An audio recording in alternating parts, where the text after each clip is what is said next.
I thought he loved me, until he called me while with someone else. The full story of a relationship that slowly turned into a nightmare. Time has a strange way of bending itself around emotions, stretching or shrinking depending on how deeply two people feel connected. Even though Brandon and I had only been together for 4 months, our relationship carried an intensity that made those 4 months feel simultaneously brief and surprisingly long. Sometimes it felt like we had known each other for years. Other times, it felt like we were still stumbling through the first week, unsure of where our steps might lead. Brandon was studying architecture, while I was pursuing my degree in graphic design at VL University. We were both sophomores, navigating the whirlwind of projects, deadlines, and restless ambition that defined our fields. Our first meeting had taken place during a freshman seminar, a small class where students from creative programs were grouped together to discuss interdisciplinary design concepts. I remember walking into that room and seeing him bent over a model of a conceptual building, the sharp lines of the cardboard structure reflecting the precision with which he approached nearly everything in life. Our conversation started slowly but naturally. We exchanged thoughts about our coursework, our inspiration sources, and the long nights we spent sketching or planning designs. We would often run into each other in the art building, and those chance encounters turned into intentional coffee breaks. Soon, those coffee breaks became routine meetings where we sat surrounded by design boards, architectural models, and the quiet hum of creativity. In those early months, our relationship felt peaceful, easy, even. We spent night after night discussing ideas, laughing over each other's failed attempts at drawing the perfect curve or shading a model just right. I found myself drawn more and more to him, to the warm quiet he carried, to the way he listened so intently, as though every word I said was a thread he wanted to weave into our conversations. But there were differences, subtle at first, then increasingly pronounced. Brandon came from a deeply Catholic household and held strong conservative values. At the beginning, I found this grounding, even charming. He was upfront about his beliefs, particularly his views on intimacy, relationships, and moral boundaries. He talked about saving most of himself for marriage, about the sacredness of certain experiences, and I respected his honesty. Yet as time passed, those same principles began to feel less like admirable traits and more like invisible fences, boundaries that kept tightening around both of us. His openness about his lack of relationship experience, his caution around intimacy, and his rigid expectations of a proper relationship often made me wonder if we were walking two completely different paths that only occasionally aligned. The first major crack in our relationship appeared during a massive group project for my program.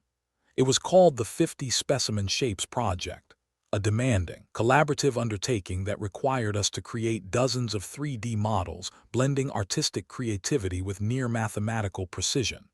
As the deadline drew close, my team decided to work through the night to complete the final models, polish the texturing, and ensure the lighting and presentation met our professor's high standards. I told Brandon about the all-nighter, hoping he would understand. Instead, his reaction felt colder than usual. He didn't raise his voice or argue. He simply withdrew, his expression tightening as if something inside him recoiled at the thought of me being out all night, even for academic work. His discomfort wasn't new, but the intensity behind it unsettled me.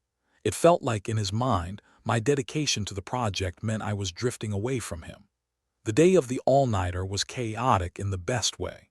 The studio buzzed with energy, students running around with foam boards, sketchbooks, laptops, and half-finished models. I spent hours fine-tuning color palettes, aligning graphics, and adjusting the last details on my assigned shapes. Everyone was excited, stressed, and determined. Amid all this creative chaos, my mind periodically drifted back to Brandon. He hadn't texted me the entire day. Normally, we exchanged quick messages, little check-ins that kept us connected throughout the long hours of studio life. Eventually, I decided to text him first, hoping to soften whatever tension lingered between us. "Busy day here, but excited for tonight. Wish me luck," smiling face with smiling eyes. His reply came later than expected and was far from reassuring. "Good luck. We need to talk when you have a moment." No emojis, no warmth, just a blunt statement that made my stomach tighten. Dinner that evening was a lonely affair. I ate at a tiny cafe near campus, its warm lights and cozy smell of coffee doing little to ease the anxiety settling in my chest. Brandon rarely sent messages like that, not unless something was seriously bothering him. I kept replaying our last conversation in my head, trying to pinpoint the moment everything had shifted. When I returned to my apartment, I found him standing in the living room, his posture stiff, his expression unreadable. The tension in the air was unmistakable, thick enough that it clung to every movement, every breath. "We need to talk about this project night of yours," he began, crossing his arms. His tone wasn't angry, but it carried an accusation beneath the surface. "I don't understand why you need to stay out all night," he continued. "Doesn't seem like it's just about the project." I felt the sting of his words immediately. It wasn't just the suspicion, it was the implication that my commitment to my program somehow threatened our relationship. "Brandon, it is just the project," I replied carefully. "This is important for my grade. This is how design students work. We collaborate, we push through deadlines together, you know that." He shook his head, looking unconvinced. "It feels like you're slipping away," he murmured, "doing all these things without me." The exchange left me drained. I reassured him as best I could, but nothing seemed to ease the tension.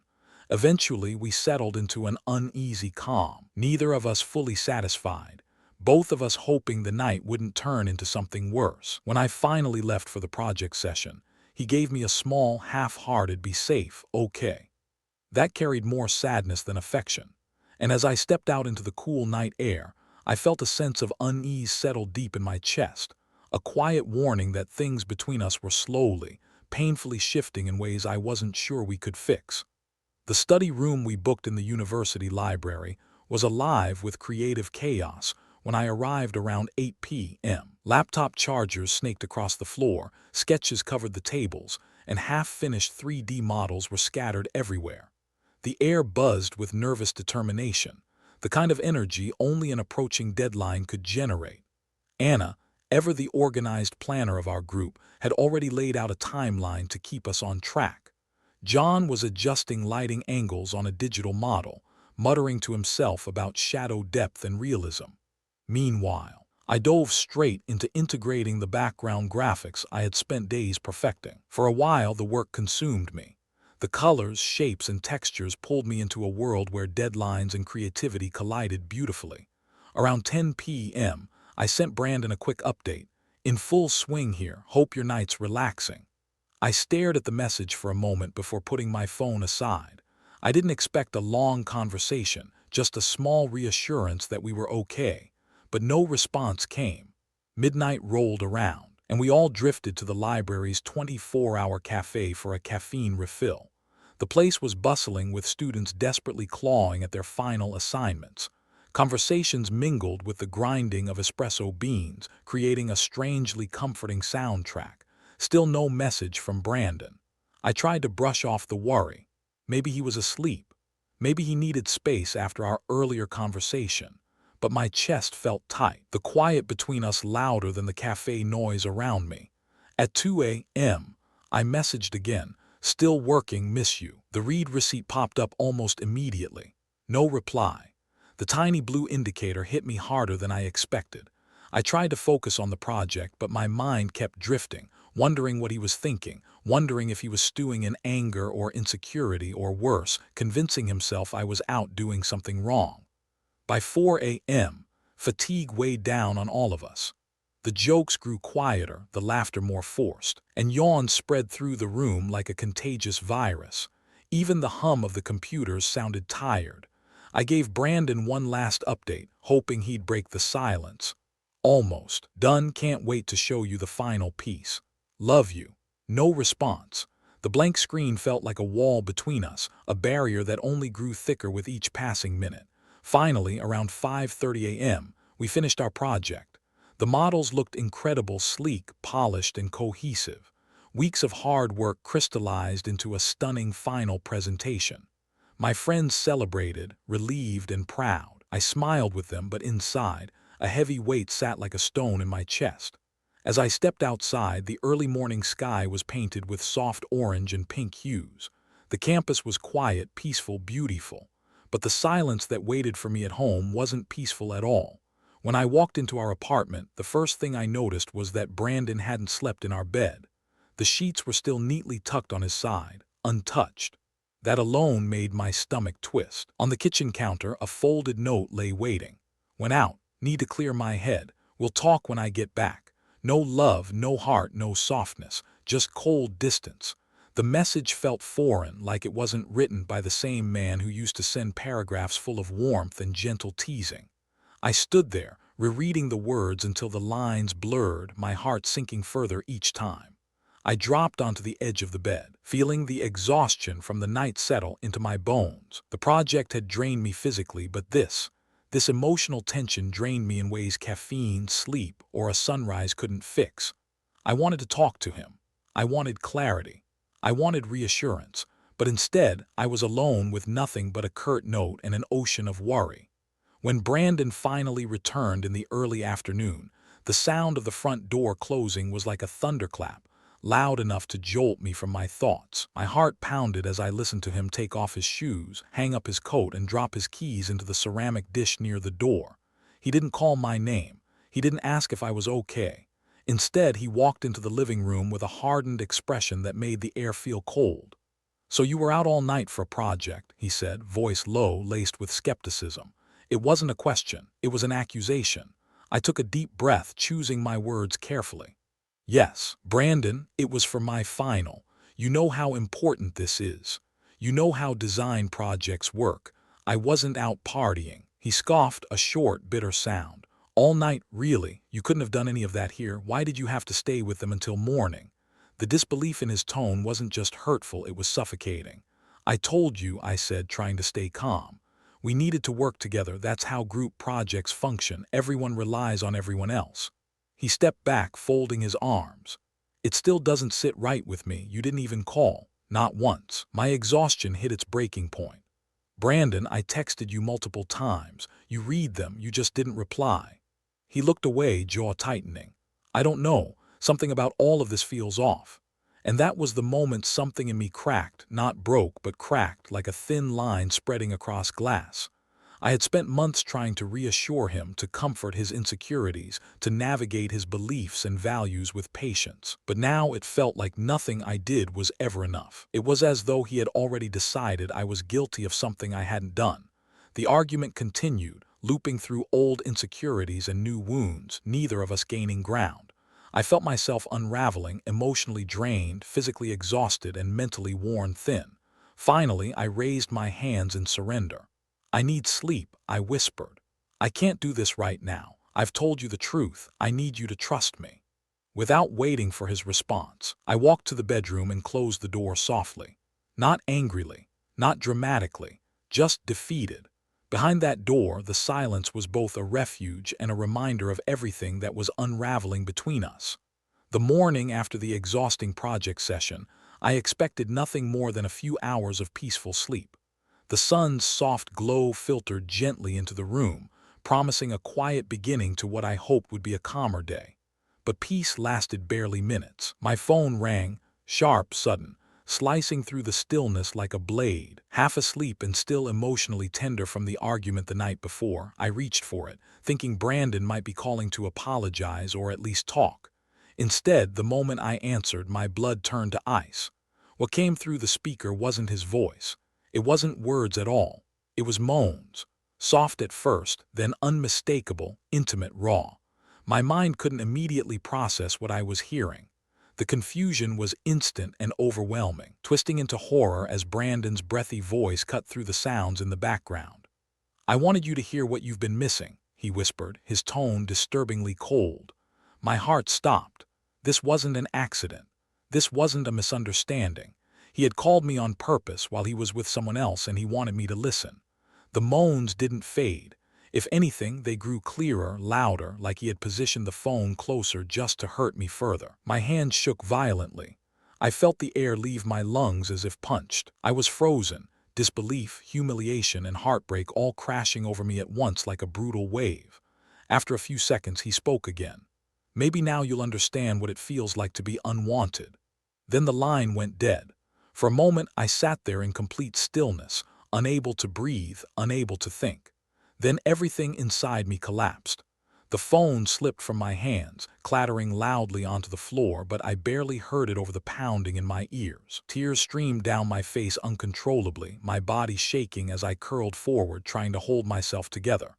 This wasn't just betrayal. This wasn't just anger. This was cruelty, deliberate, calculated cruelty. The man who once held me gently, who whispered affection, had now weaponized intimacy to wound me in the most humiliating way imaginable. My world spun. My stomach twisted. I couldn't stop sobbing long enough to catch my breath. The pain felt physical, sharp, like a blade pressed into my chest. I needed someone, anyone. With trembling fingers, I called Anna. When she heard my voice, thick with panic and broken sobs, she didn't ask questions. She simply said, "I'm coming. Stay right where you are." Minutes later, she burst into my apartment. She found me on the floor, tears streaming, arms wrapped around myself like I needed to hold my heart in place before it shattered completely. "Oh my God," Anna whispered as she rushed to my side. Hey, look at me. What happened?" It took several attempts before I could speak. The words came in fragments, shaky and painful. I told her everything: the call, the sounds, Brandon's cruel remarks, the way he ended the call without a single hesitation. Anna's face twisted between outrage and heartbreak as she pulled me into her arms. "I'm so sorry," she murmured, her voice thick with emotion. "You didn't deserve this, not from him, not from anyone." Her presence grounded me. She gently pushed hair away from my damp cheeks, repeating soothing reassurances as I struggled to steady my breaths. When I finished recounting the incident, she shook her head slowly. "This isn't just him feeling insecure," she said quietly. "This is something much darker, something deeply wrong. What he did was abusive. He wanted to hurt you." Hearing someone else call it what it was, abuse, made the truth even more painful, but validating. Real. I nodded weakly, tears still sliding down my cheeks. For the next hour, Anna stayed beside me. She didn't pressure me to talk. She didn't tell me what I should feel. She just remained there, warm, steady, supportive, as I let the shock settle into something heavy and heartbreaking. By the time my breathing leveled out, exhaustion pulled at my limbs. But I wasn't alone. And for that moment, that was enough. Later, after Anna made sure I had eaten something and drank water, she said softly, "You need to talk to him, not to reconcile, no, but to confront this, to get closure. This can't be ignored." I knew she was right, but the idea of speaking to him after what he'd done made my stomach churn. Still, I needed to reclaim something: my voice, my dignity, my boundaries. I couldn't let his cruelty be the final word. Hours passed before I worked up the courage to call him. My hands trembled as I dialed his number. When he answered, the silence on the other end was thick, heavy, almost suffocating. Finally, I spoke. "Brandon, what you did this morning was beyond hurtful. It was cruel. I need you to know that." My voice shook, but I didn't let it break. There was a long pause before he responded. His voice was quieter than I expected, stripped of the sharp edge he used earlier. "I know," he said. "I know it was wrong." I waited, but there was no genuine remorse in his tone, just a flat, defeated acknowledgement. "I was angry," he continued, "and hurt, and I didn't know how else to show it. By cheating. I snapped, the pain boiling to the surface. By calling me while you were with someone else. Brandon, that wasn't anger, that was punishment." Another silence. "I'm sorry," he said finally, but the apology felt weightless, like a tissue soaked in water, fragile, insubstantial, too thin to hold together. "Sorry isn't enough," I whispered. "What you did broke something between us, something I don't think can be repaired." He didn't argue, he didn't beg, he simply exhaled, a tired, hollow sound. "I know." Those two words fell heavily between us, sealing the truth neither of us wanted to confront, but both of us recognized. This relationship, whatever love was left in it, was dying. After that painful phone call with Brandon, an apology that felt more like a confession of defeat than genuine remorse, I retreated into my bedroom. The quiet of the room enveloped me, but instead of bringing comfort, it amplified everything I was feeling: the exhaustion, the sadness, and the deep, aching disappointment that settled into my bones like a cold fog. I lay down, staring at the ceiling as the events replayed over and over in my mind. The argument, the lack of trust, the humiliating phone call, the way he tried to twist his own betrayal into some distorted display of pain.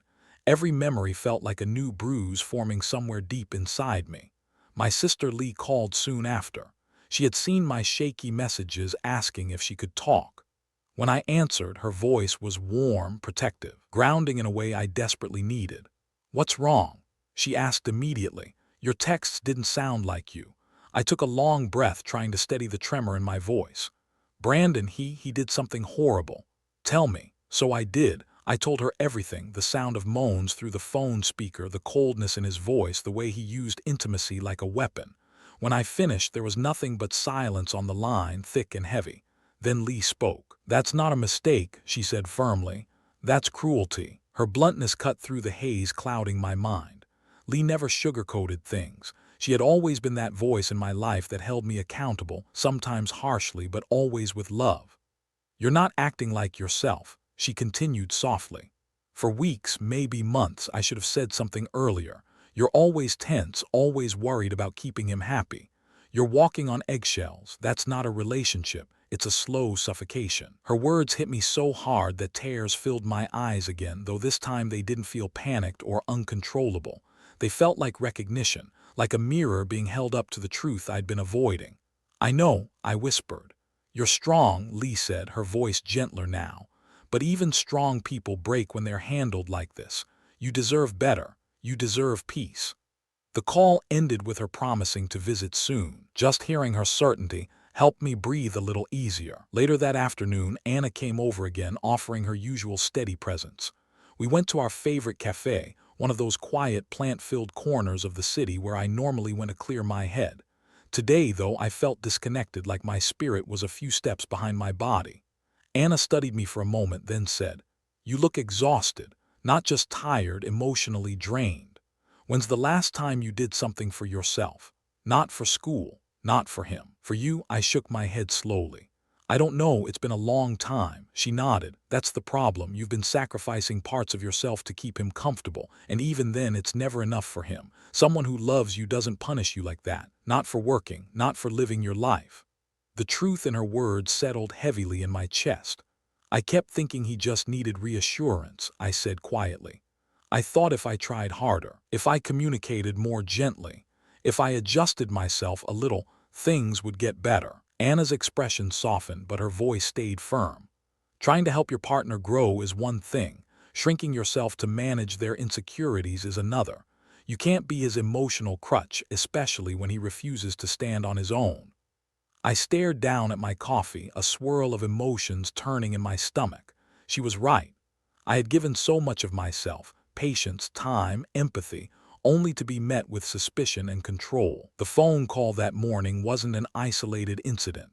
It was the final blow struck after months of smaller ones. I was finally beginning to see the full picture. In the days that followed, I pulled away from Brandon, not dramatically, not to punish him, just quietly, necessarily.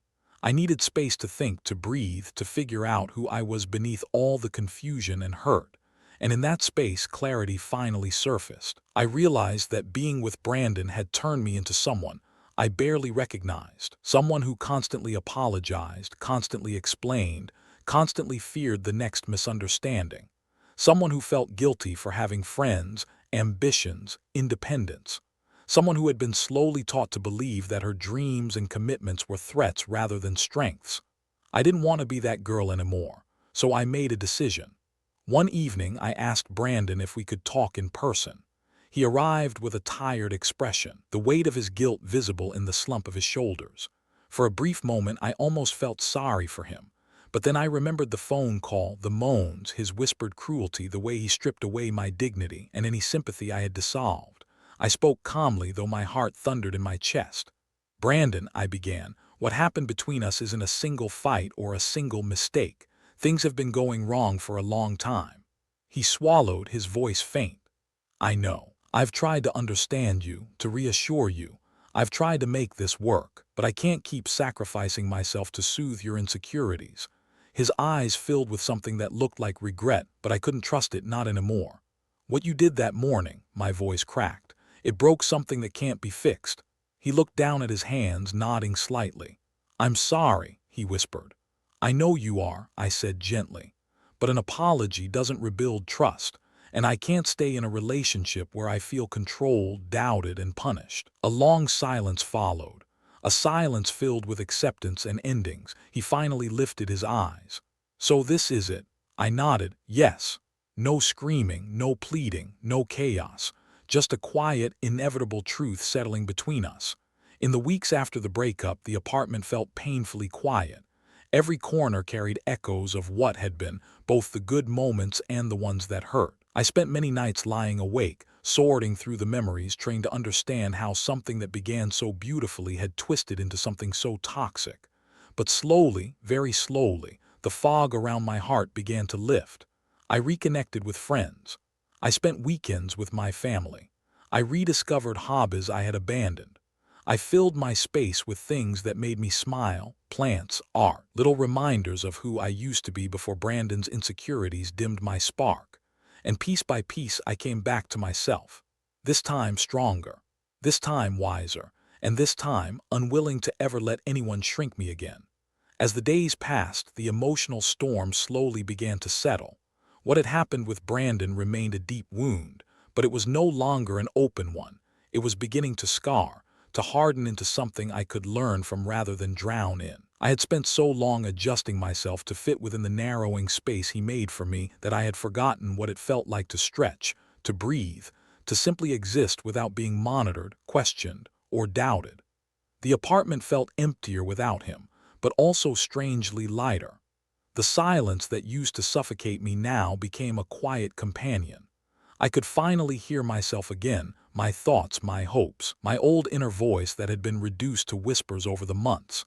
I spent more time at the studio, working on personal projects just for the joy of creating. My classmates noticed the shift too. Anna in particular pointed it out one afternoon while we were sketching together. "You look more like yourself," she said simply. I smiled, not because everything was perfect, but because I knew she was right. Healing wasn't instant, but it was happening. Every day, little by little. My family became my biggest support system through it all. Lee visited often, bringing snacks, warm hugs, and the blunt honesty only sisters can get away with. "You know," she said one night while we sat on my couch watching a silly movie, "it takes a lot of strength to walk away from someone you loved. A lot of people stay because they're scared of starting over." I was scared too, I admitted, but staying became scarier. She squeezed my hand in response. "That's how I know you're stronger now." I held on to her words. They made me feel grounded.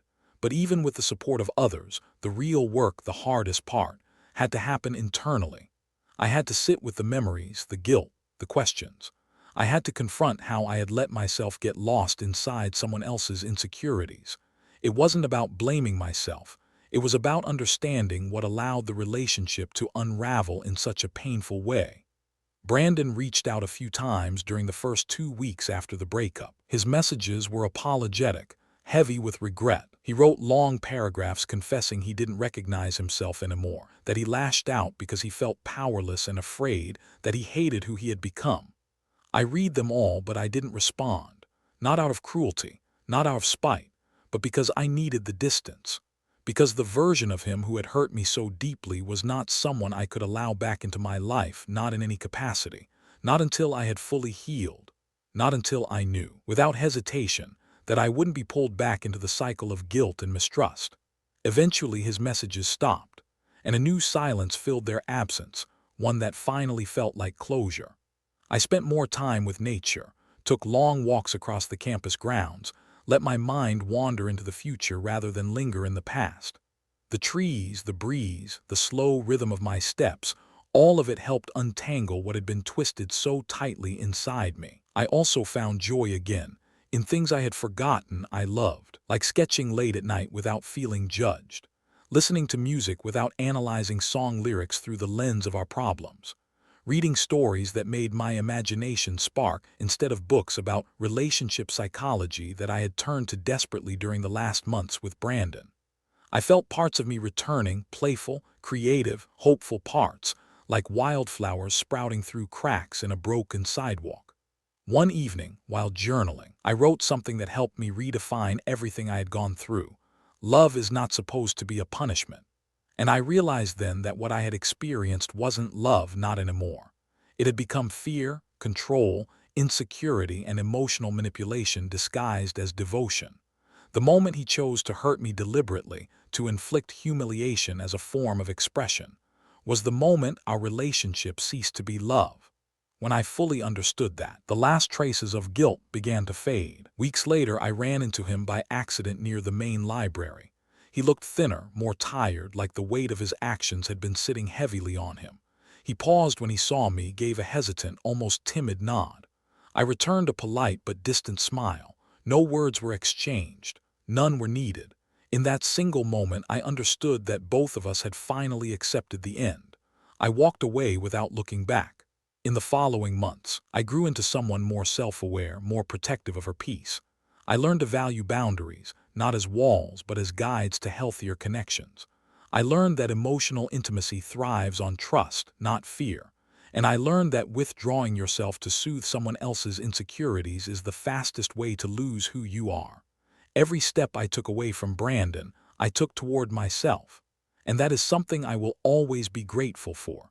Eventually, I shared my story online, not because I wanted sympathy, but because I wanted to reclaim the narrative. I didn't want what he did to live in the shadows of my memory.